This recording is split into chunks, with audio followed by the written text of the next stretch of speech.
Won't you please come join me for some midnight therapy? Ladies and gentlemen, welcome back to Midnight Therapy. I am your host, Kat Matthews, coming to you with an emergency and brief episode today. I think it would only be fitting that I do have to cover today's events thus far. Pretty big Monday. It's January 20th. It is Martin Luther King Jr. Day and also Inauguration Day in the United States of America. If you weren't aware, today Donald Trump becomes the president of the United States again. He is the only president other than Grover Cleveland to serve in consecutive terms, meaning he was the president, then wasn't, and now is returning to be the president. He is the 45th and 47th president. Regardless of your thoughts or opinions on Donald Trump, pretty historic day, you know, to witness. I was thankful to not have work today. I was able to watch the inauguration on television. This is also an interesting one because it was held inside. Usually they are held outside. This one was held inside. Last minute change to the plan. They said it's because of the extreme cold. I think it is most likely a security issue, considering there were 2 assassination attempts on President Trump already. That's just my opinion. Maybe it was too cold. I don't know. Ronald Reagan's was moved inside as well. Usually they're outside. I don't think since Reagan, they've all been outside. This one was inside. I'm going to get into his speech he gave. It was very interesting. I'm going to keep this episode pretty brief, but I had to cover it because it was quite interesting. It almost feels like we're in an alternate timeline. The speech was so shocking. Like, it wasn't really shocking, though, because it's very on brand for Trump, but it is something to hear these things said to such a large audience of all the people watching. It was quite interesting. Going to get right into it. I have a bunch of points that he said. It seemed like Joe Biden was maybe upset or angry, rightfully so. He looked a little tired. He usually looks a little tired. And at certain times, he wasn't doing it discreetly. He was like intentionally roasting Biden's administration right to his face, it seemed. You know, Joe Biden and Kamala Harris are right there, and he was pretty blatantly speaking about the failures of, Joe's entire administration. So that was weird to watch, but it seemed overall peaceful. They met, they shook hands, they talked a little. It was a peaceful transfer of power. Right off the bat, Trump says we have now entered the golden age of America. So that's the first point I'm going to bring up. That's interesting. Let's hope. But you heard that phrase said at Trump's inauguration. That was like his opening line. His second presidential inauguration. We're entering the golden age of America. Let's hope. He then said that he was saved by God to make America great again, referring to his assassination attempt in Butler, Pennsylvania, where his ear was shot. And he turned very last minute. Otherwise, it would have been a headshot, and it just grazed his ear. And he obviously made the fight hand gesture that is a famous photograph now, perhaps the most famous photograph, and helped him win the election. Well, I think that's pretty safe to say. He then went on to say he's going to pretty much fix the border crisis immediately, also fix the inflation immediately. These are things I'm sure we all want, regardless of what side you are on, whatever side you are on. You would like the border to be secure. We want to know who's coming in. And you would like costs to go down at the grocery store, at the gas pump, everywhere. Let's hope he can deliver on these. But so far, optimistic, plan so far. He said that there will be a national energy emergency declared immediately. And then he said, drill, baby, drill will be that's the abridged version of his plan. We're going to capitalize on the natural resources of the country. Not a bad plan. He said with the tariffs, he's creating an external revenue service, I believe is what he called it, which is going to bring money to our country from the outside rather than taxing the citizens to no end. I like that too. You should like that too. He then went on to talk about the Department of Government Efficiency, or DOGE, the project or part of the government that Elon Musk is a part of, which is going to, quote unquote, trim the fat, in other words, from the government, making sure it runs efficiently without spending exuberant amounts of money on, let's say, jobs that aren't really necessary. Kind of good. Kind of good so far. Still, he said he would end the censorship and promote free speech with social medias and media. I don't know how he's going to do that per se, but that's what he said he wants to do. He said he would stop the weaponization of the Department of Justice, especially against political opponents, in which he said he knows a thing or two about. And they got a good laugh because he feels the Biden administration did that to him. Probably a personal matter there. I'm good with that. On both sides, I do not want any opponents using the Department of Justice against each other. That's not good. That's not what America stands for. He said he would bring back law and order. Another thing that we all kind of agree on, I would hope, which is also good. He said he would create a merit-based colorblind society. And this is in regards to the diversity and equity initiative set forth by God knows who.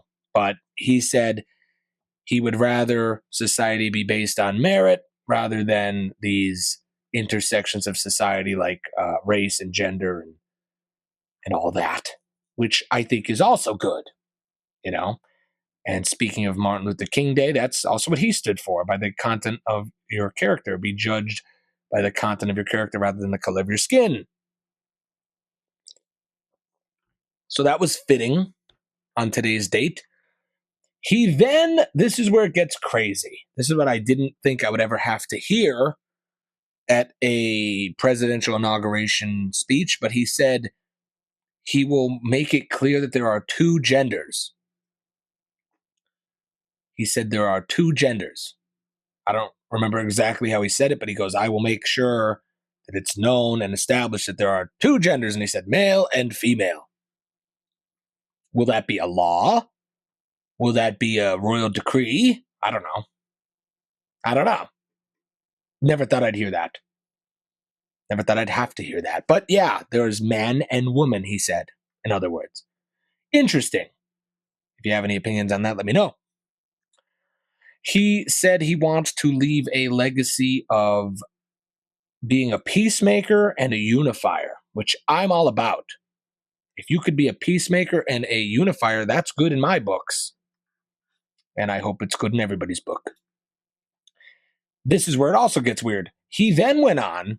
Now, granted, this is the utmost prestigious honor in the world, probably, to be the president of the United States. And the inauguration is you becoming the president of the United States. This is his second time doing it. And his speech is usually the most famous speech. The president's inauguration speech is usually, their top speech. So it's so interesting that he chose to bring up how serious he is about changing the name of the Gulf of Mexico to the Gulf of America. He also was very serious about the Panama Canal. So serious that he brought it up during his inauguration speech. Didn't think I'd hear that one either. Trump's usually unhinged at his rallies and his parties and stuff, and he says the crazy stuff to get the reaction, to have the content for online. But this is, if he's saying it at the inauguration, he means it. So that's interesting. to say the least. He then said he would end the disease epidemic that the country faces. And then lastly, I believe he said the most shocking thing of the whole speech, which is another crazy one. He said that the American flag will be planted on Mars. Said that we are going to Mars. Now, again, I'm not saying I'm for or against any of these things. Most of the things on this list, of course, I'm for. They sound good. But we're going to go to Mars? We probably will. He has Musk in the cabinet. We probably will. Things, I'm not saying these are bad things. I never thought I would hear that we're going to go to Mars. The space exploration kind of, I don't know, interest seemed to be gone. Like we haven't been talking about going to the moon since the 70s. And now we're going to go to Mars. I don't know. Cool. Let's see if this happens. Let's see if any of it happens. I hope some of it happens. I'd be very shocked and pleasantly surprised if we got to Mars in 4 years. But nothing really surprises me anymore. I'll tell you that. Either way, those are the highlights of his speech. I just wanted to tell you that in case you get your news from this podcast. Some of you do. It's pretty accurate. You could fact check it. I am not a licensed therapist or a journalist. Just a comedy podcaster, cowboy in the basement, remember? But what a comeback story, whether you like Donald Trump or not. It is insane. It should motivate you if you have dreams. His resilience should motivate you. If that guy could come back, be the president, lose it, be barraged through all the turmoil he went through, and still come back and win is crazy. It is a crazy story. He has 2 pictures on the chart. In every classroom, you'll see the presidential chart, and he's going to have 2. People are going to say, hey, there's Trump, and then there's Joe Biden, and then there's Trump, except the one is a smiling Trump, 45, and then the next one is an angry Trump for 47. It reminds us of the Squid Game main character. That meme is going around. You know? Happy the first time, not so happy the second time in his photos. Who knows? Maybe they said that's symbolic. He might be coming back with a vengeance. He might mean business. I don't know. But what a comeback story it was. Trump threw a pretty crazy party last night, pre-inauguration party. It was like a rally. There was all famous people there. Dana White was there. All the usual people that he has at his rallies. It was in a big arena. And then the craziest part, which makes me think maybe it is a simulation, when he got done speaking, the Village People came out. The Village People came out and did a live performance of YMCA in which Trump danced to it as the characters from the Village People came out in costume and sang YMCA live, in which everyone went nuts. Yeah, I don't know. It's a pretty fun simulation if it is a simulation, I'll tell you that. But that did happen. Trump's already off to a crazy start.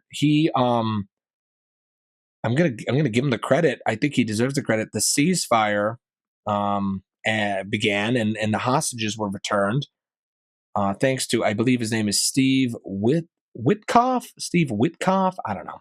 You look it up. But that's one of Trump's dudes, and he went over and kind of negotiated that. And these are good things. I mean, we want that. We want the wars to stop, and he promised the wars would stop, and it's kind of a step in the right direction, I would hope. Biden took credit for it, which is odd. Biden takes credit for a lot of things.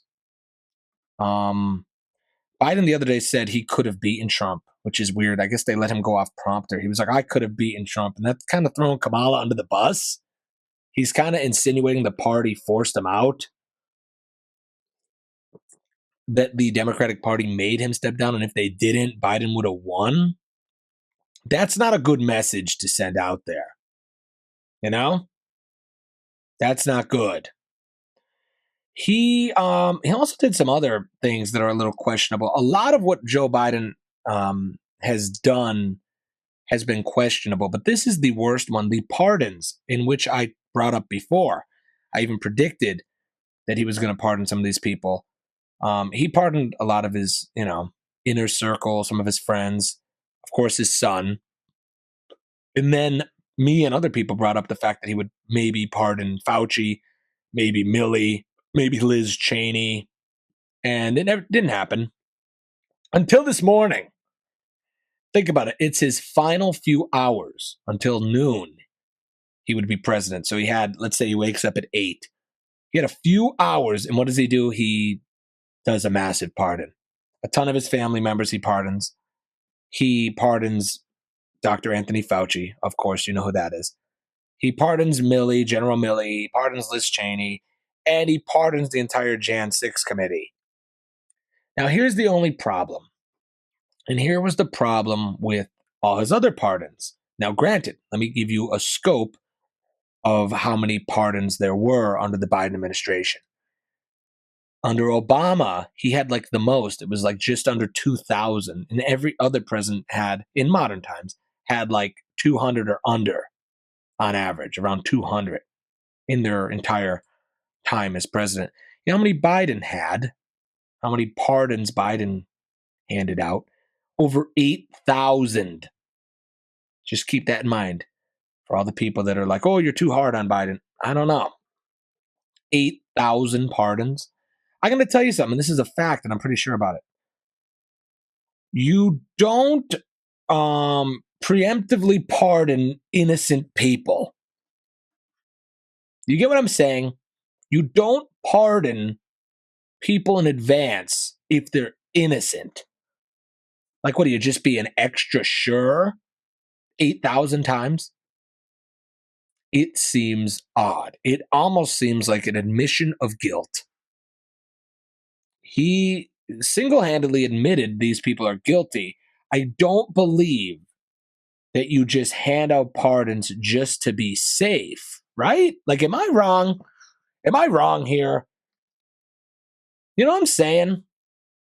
Like, is a pardon like, I don't know, is that a safety measure? I thought pardons were like, you clearly did something wrong, but I'm pardoning you. That's how the word is used. You're like, pardon me. Like you bump into somebody, you go, pardon me. That's what the fancy people would do back in the day. Pardon me. You don't do that for no reason. You don't walk around going, pardon me. If you do, they'll put you in an asylum. I think you're crazy. But we're all supposed to just believe this. And it's so funny. Like the day is so hectic. It's MLK Day. It's the inauguration. And then randomly in the morning, he just sneaks those pardons in, which is funny because, I don't know, maybe this administration would try to get to the bottom of certain things that were mysteries, like the, I don't know, military-industrial complex and their fascination with foreign war. And maybe some of the dealings that went on under the Biden administration with Ukraine and Russia, and maybe even Israel, and the funding and the bombing and the sending of weapons and maybe some potential kickbacks. I don't know. That all could have been looked into. And if there was nothing to be worried about, and if there was no wrongdoings, there should have been no problem. But because these pardons were issued, it makes me jump to the conclusion that there may have been some wrongdoings. Logically, that's what makes you, it would make anyone believe that if you're a critically thinking human. So that won't be looked into. A dead man tells no tales. This is dead. No one can be charged or looked into anymore because they have the big pardon. Fauci, the handling of COVID and the data and the skewing of the data and the changing of the narrative and blah, blah, blah. You know this. You heard it 1,000 times. None of that can be looked into now. Dr. Anthony Fauci has a full pardon. So nothing can be looked into. There could be no trial. There could be no hearings. That's not good. You know, I feel the American people have a right to know, but now they'll never know. Don't worry about it. Pardon. It's like when you're playing tag as a kid and you go, time out, right when someone's about to get you. You can't really do that. And if you do it, like everyone's mad at you. You know? Same with Liz Cheney and the Jan 6 committee. There may have been some, I don't know, misdoings. Trump called it a witch hunt. With that, you can't look into that now. The new administration, Trump's administration, can't even look into it if they wanted to because the Trump card is the pardon card. And he did it in his final hours. Way to go out with class, Joe. I don't want to dislike Joe Biden as much as I do, but he is making it very hard. He's not being very honorable, you know? And it's kind of ironic he made that speech, you know? Remember he did his farewell address and he said the that we're going to have an oligarchy under Trump and he's going to surround himself and his cabinet with all these billionaires. And that is true. Trump has the richest cabinet of all time. I believe it's like $7 billion. He has all these crazy people in his cabinet. He's got Zuckerberg, Musk, Tim Cook, Bezos, all these, but even more in his cabinet. It is the richest cabinet. But he's like, oh, it's going to be an oligarchy ruled by the rich and the tech industrial complex. Beware of it. He was sending these ominous warnings out. Yet this guy defended Big Pharma and pardoned Big Pharma and defended the military industrial complex literally from, even being looked into. It's just ironic. It seems like it's the pot calling the kettle black a little. Now, granted, I think Biden's warning of the oligarchy thing is very real. And I give him credit for that. Good chess move. It's a safe bet either way, because if he sends out a crazy warning and he's 80 some years old and he's never going to be a president again or a politician again, he has nothing to lose. If he's right, he goes down as like some mystic. And if he's wrong, so what? Add it to the list of other crazy shit he said. So it's a win-win for him. I give him credit for that. Good political move there, good chess move. But he did say some things that are right in that farewell address. We should be, concerned of an oligarchy, and we should be concerned of the tech industrial complex. And even more so in the past 24 hours or so, 48 hours with the whole TikTok thing. Like I just said, all those tech dudes are in Trump's inner cabinet, literally, and they're endorsing his presidency and have been, especially Musk, richest man in the world. But then you have TikTok, of course, being banned for under a day for like 20 hours or so, and then coming right back, gave half the country panic attack, but it's back. But if you notice, there was like actual messages, like TikTok notifications saying, we hope the great President Trump saves it. And then you're seeing people like posting on Reels, like, if Trump saves TikTok, I'll love him. And like, it's like, dude, I could have wrote that. TikTok goes away and then Trump saves it. I could have told you that one. And then everybody on TikTok loves Trump like that. And that's big tech again. Now he has TikTok. Add that to the list of all the people behind him. That could become sort of like a tech industrial complex. Could be a thing. It's a legitimate warning, Biden. That's one of the few logical things you've ever said. Thank you to the speechwriter that wrote that for him. And not to mention, with big tech comes a lot of money and billionaires. So that's where the oligarchy comes from. And that's also a real threat. But it would be a real threat for anyone. It was a threat for Joseph Biden, in which he had an oligarchy too. He had Big Pharma, and he had the military and the military industrial complex funding lots of weaponry and maybe some kickbacks and things like that. Like, this goes on in every presidency, but this one's going to be a little different because I don't think we were really thinking about these social medias and big tech and AI and the impact that could have in crypto as much as we are now. So keep an eye on that. That's a valid warning. I'm going to close on TikTok because I found that whole 24 hours very interesting. So TikTok, I'm not really a fan of it. I'm not against it. I'm going to tell you, I think people should have the right to have it. I don't think anything should be banned. If people make money on it, so be it. I'm not one of those people that has a personal belief and thinks other people shouldn't enjoy something. Some people love the Hallmark Channel. Just because I don't, just because I don't like the Hallmark Channel doesn't mean it shouldn't be on TV or that you shouldn't enjoy it. But I can have my opinion on it. Everybody has opinions. TikTok, I think there are some good. Let me just be honest. I think there's some good with TikTok. I think people do content creation and they are able to escape the 9 to 5 and they get to make content that people enjoy and they make some money off it or it supplements their income and it's nice. People exhibit their talents on there, whether it be painting or hobbies or music, or people get discovered on there. I think it does a lot of good, but even though it does a lot of good, it does a lot of bad. It made a lot of dumb uninteresting people famous.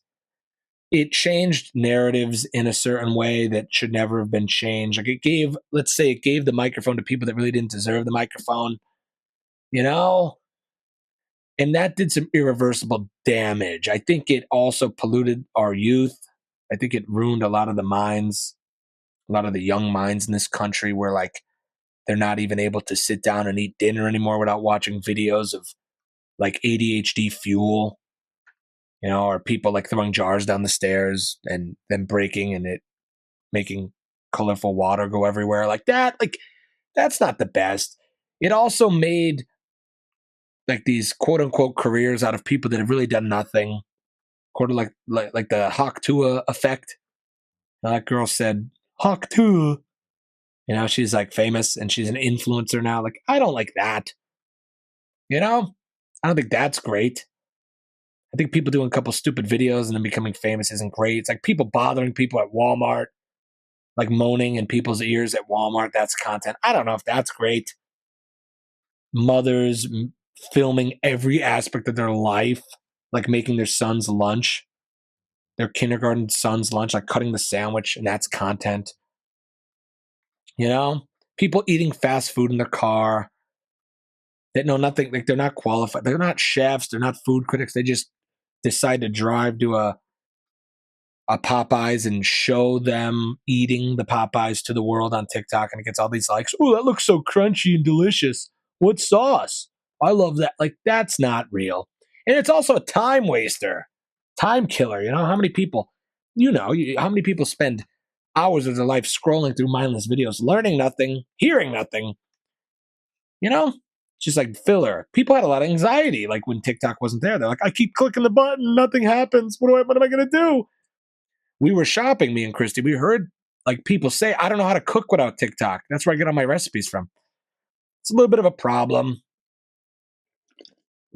That's a little bit of a problem. I always say, I'm going to do an episode on this if the grid ever goes down. I'm going to remind myself to do that episode.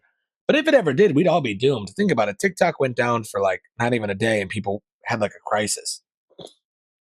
People were like, how am I going to learn how to use Reels? How am I going to learn how to use YouTube Shorts? People put up statuses on Facebook and other social medias, like actually crying about TikTok being gone. I read things that made me lose all faith in humanity. I swear. I saw these grandiose lists of what TikTok being gone is going to do to their lives. People put this up like, here's how my life's going to be affected without TikTok. And it was a crazy list. I read TikTok saved my life and now I don't even want to live anymore. Like I read these status. It was crazy what I read. I saw videos of people crying. I saw people make these little goodbye videos with sad music of other TikToks that they made. It was like a memoriam for an app, for this Chinese spyware app of mindless entertainment, of brain rot. They felt more sorrow for that app than they did their own loved ones. I've seen people die, like obituaries, and people have posted less. People couldn't even write a post for a loved one's death, but they wrote a eulogy for TikTok being taken down for 16 hours. That's how you know there's a problem. That's how you know there's a problem.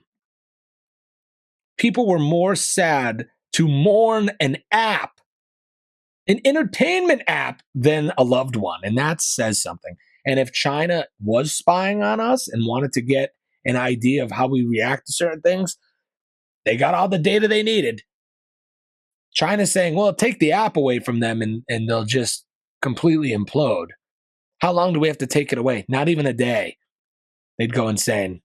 Not even a day. But I love the narrative. Like Biden did a good chess move with the tech industrial complex and the oligarchy. Trump did a great chess move in the simulation to say, I saved TikTok. You're welcome. And everybody's like, oh my God, thank God, Trump. Thank you. You saved the only thing I care about.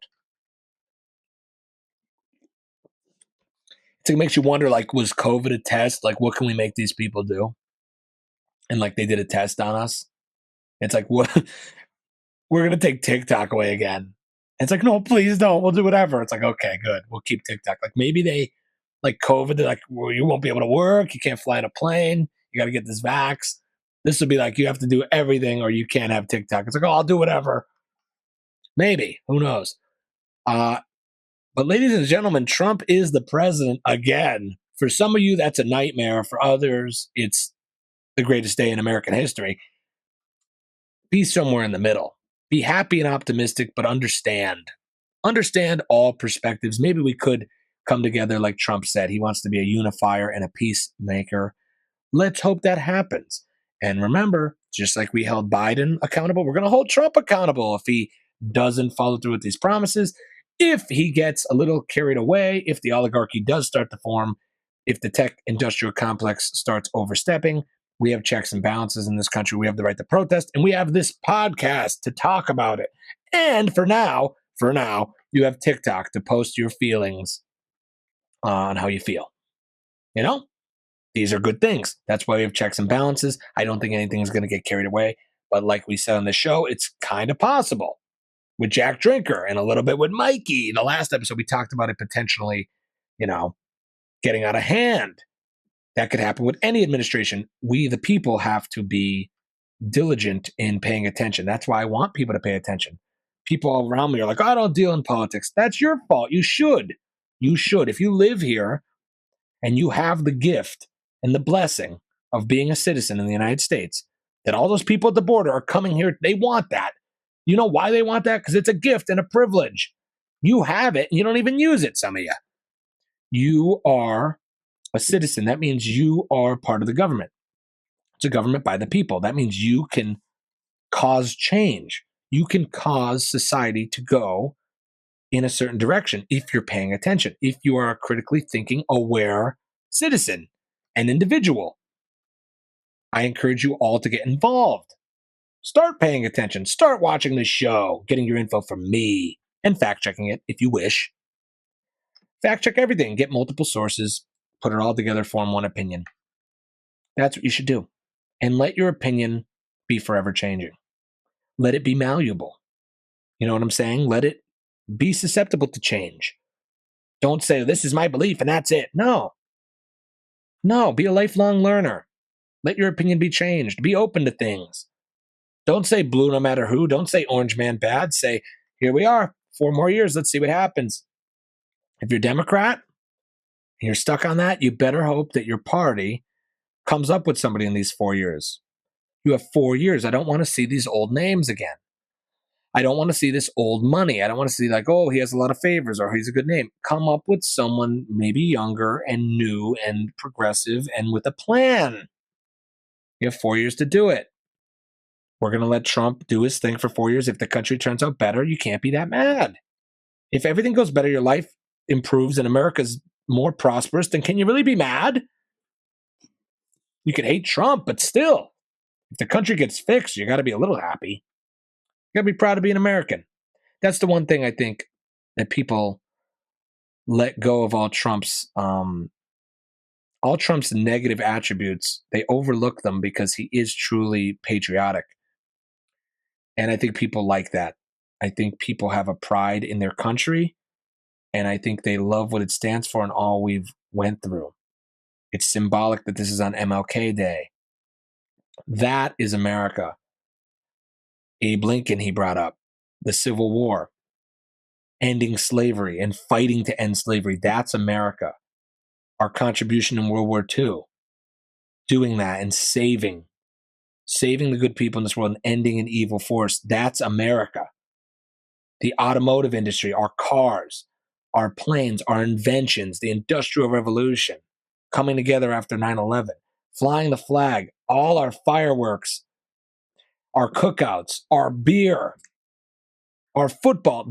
It's our pride. It's one country. It's one ideology. It's a beautiful thing. You could come from all over the world and become American. It's the only place you could do that. I said it a million times. You can't go to France and become French. You can't go to Italy and become Italian. You could come here and become American. It's a belief. It's an ideology. It's an experiment. This whole system of government, the peaceful transfer of power, is America. That's us. This is us. perseverance, never giving up, fighting the good fight against all odds is America. And for some, Trump represents that. And I think it's universal. If you're watching it, whether you like Trump or hate Trump, foresight and history and time will always let you apply a lens to someone and put them under a microscope and find all their shortcomings. But if you can let that go and realize that we're all human here and we all mess up, if you could just let that sink in and look at what he did, the dude should have never won again. If all of us out there watching had 10% of the things said about us that Trump had said about him, and we had to go through that barrage and the legal battles and all the crap that dude went through and losing the presidency and then coming back and winning again, that's America, whether you like it or not. The never give up story is America. For now, we're going to keep our eye on him and his administration and see if he falls through his promises or if he overreaches and goes too far. But either way, this is America. This is us. Take pride in it. Be happy. Find what you have in common with people instead of focusing on what tears us apart. That's my message today. It is January 20th, Martin Luther King Jr. Day. He is to be remembered always. Donald Trump's second inauguration. This is truly a historical day. If you ever feel like your life is meaningless, you are living through history. Whether you like it or not, you're living through your own personal history, and you're living through world history, and you're living through American history. You are part of it. Embrace it. Be a contributive part of society. Write your part of the history books. That's what I say. That's what I got from today. That's what I hope you get from today. With that being said, don't be too sad over TikTok. Your dancing videos and your food reaction videos are back up for you to watch. You can get your recipes again. This is good. If you're not happy about Trump, at least be happy about TikTok being back. I kid. But anyways, embrace that you're living through history and make sure you leave your mark and your paragraph in the history book, whatever it may be. Remember, you are part of this giant thing, and you should be happy about that. With that being said, this episode is brought to you in part by, as always, Jack's Pub and Eatery, located in historic downtown Jessup, Pennsylvania, along with Mike the Barber's Barbershop, which is Three Saints Barbershop, also located in historic downtown Jessup, Pennsylvania. He did me up with a nice trim the other day. It looks great. As always, very interesting day. Very interesting time to be alive. Embrace it, even if it is all simulation. Stay curious, my friends. Good night.